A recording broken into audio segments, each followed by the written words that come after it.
Heat wave का है अभी असर, तो अभी एज ऑन डेट पैनिक होने की बिल्कुल भी ज़रूरत नहीं है। एज ऑन डेट हमारे पास इसका अभी कोई इफेक्ट नहीं है। हाँ, अगर हीट वेव कंटिन्यू रहती है तो एहतियात करने की ज़रूरत है। कुछ कुछ चीज़ों का जिक्र मैं यहाँ पे करूँगा जिससे इस हीट वेव से बचा जा सकता है।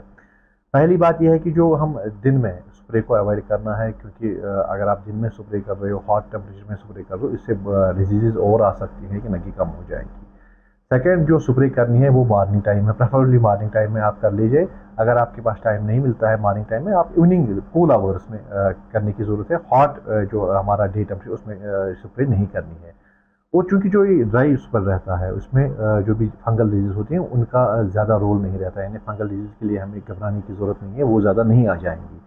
तो नॉर्मली डिपार्टमेंट के साथ मुंसलिक रहने की ज़रूरत है कि कब हमें स्प्रे करनी चाहिए या नहीं करनी चाहिए। साथ में ही जहाँ आपको वाटर अवेलेबिलिटी नहीं है वहाँ आप मल्चिंग का भी यूज़ कर सकते हैं। जो भी आपके पास ड्राई ग्रास वगैरह है वो आप पौधों के नीचे रख सकते हैं, ताकि इस हीट वेव से जो भी हमारे करे हुए एरियाज है वहाँ पे आप या ब्लैक पॉलीफिल्म का भी इस्तेमाल कर सकते हैं वहाँ पे। और प्लस ज़रूरी है, अगर हीट वेव कंटिन्यू रहती है तो वाइट वाशिंग जो फ्रूट की होती है, फ्रूट ट्रीज़ की वाइट वाशिंग करें स्टेम्स पे, ताकि जो हमारा सन स्टॉल वगैरह जो हमारे स्टेम को हो जाएगा उससे बचा जा सकेगा। और जहाँ पे इरिगेशन अवेलेबिलिटी है वहाँ पे अभी एज ऑन डेट ज़रूरत नहीं है, लेकिन अगर हीट वेव कंटिन्यू रहती है वहाँ पे वो जुडिशियस यूज़ ऑफ इरिगेशन करेंगे, और वो भी कूल आवर्स में, मतलब दिन में ऑर्चर्ड को इरिगेट करने की शाम के वक्त शाम के वक्त आराम से वो अपने ऑर्चर्ड्स में इरिगेशन दे सकते हैं।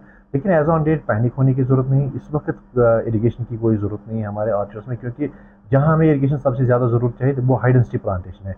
वहाँ पे ऑलरेडी हमारे सोर्सेज हैं, इरिगेशन के सोर्सेज हैं, चाहे कहीं पे डीप बोरवेल है, चाहे कहीं पे नाला उनके अवेलेबल है। जहाँ भी इरिगेशन फैसिलिटीज़ हैं वहीं पे हाई डेंसिटी ऑर्चर्ड्स हमारे एस्टेब्लिश हैं, वहाँ भी अभी पैनिक होने की बिल्कुल भी ज़रूरत नहीं। मेरी गुजारिश रहेगी आपकी चैनल की वसात से सभी ऑर्चर्ड साहिबान से कि आप हमेशा मुंसलिक रहें एक्सपर्ट्स के साथ, कब स्प्रे करनी है, कब इरिगेशन देना है, कैसे देना है, कौन सी कंडीशंस जो हैं उनको मद्देनज़र रखना है, ताकि हम सही इस्तेमाल कर सकें और इरिगेशन दे के हमें फ़ायदा मिलना चाहिए, ना कि उससे नुकसान हो। उनको घबराने की, जिन्होंने 2-4 दिन या 8 दिन पहले स्प्रे दिए है क्योंकि मौसम ड्राई है, इसमें फंगल डिजीज़ का आने का बिल्कुल भी जिक्र नहीं है।